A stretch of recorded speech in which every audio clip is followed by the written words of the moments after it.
Hey guys! Welcome to Couple. Please like and subscribe if you like this video.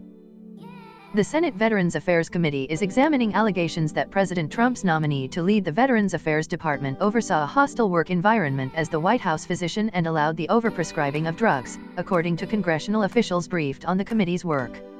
They have also received claims that Dr. Ronny Jackson drank too much on the job. The allegations, which have been under investigation since last week, forced the postponement of Dr. Jackson's confirmation hearing, planned for this Wednesday as senators scrutinize the nominee's time leading the White House medical staff. Officials familiar with the allegations against Dr. Jackson declined to offer precise details but said that they suggest a pattern of behavior, not just one or two isolated incidents. The committee did not announce a new date for the hearing. Dr. Jackson, a Rear Admiral in the Navy who serves as the White House physician, was already expected to face difficult questioning during his testimony before the committee. Last month, Mr. Trump fired his first Veterans Affairs Secretary, David J. Shulkin, an experienced hospital administrator and veteran of the VA medical system, and then chose Dr. Jackson largely out of personal affinity.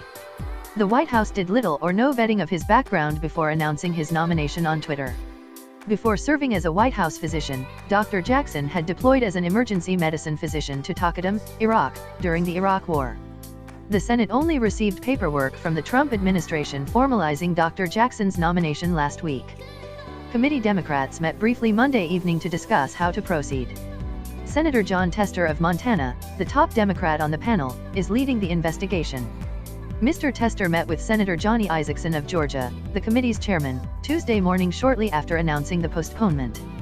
The White House defended Dr. Jackson's record in a statement, but did not address the nature of the claims against him. Admiral Jackson has been on the front lines of deadly combat and saved the lives of many others in service to this country. He's served as the physician to 3 presidents, Republican and Democrat, and been praised by them all, said Hogan Gidley, a deputy White House press secretary. Admiral Jackson's record of strong, decisive leadership is exactly what's needed at the VA to ensure our veterans receive the benefits they deserve.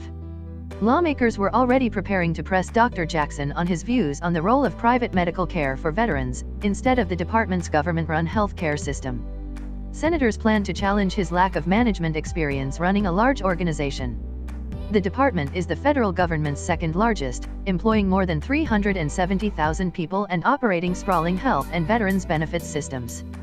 Before his nomination, Dr. Jackson had garnered little public attention and his policy views were unknown.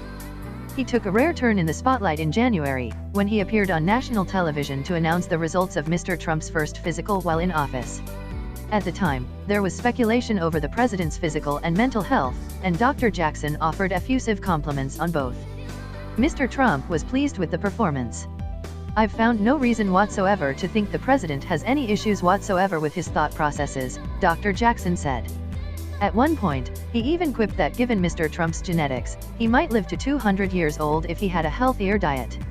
Mr. Trump fired his first Veterans Affairs Secretary amid deep ideological disagreements over privatization of care at the department and extended fallout from a scathing report by its Inspector General about a trip that Mr. Shulkin had taken last year to Britain and Denmark.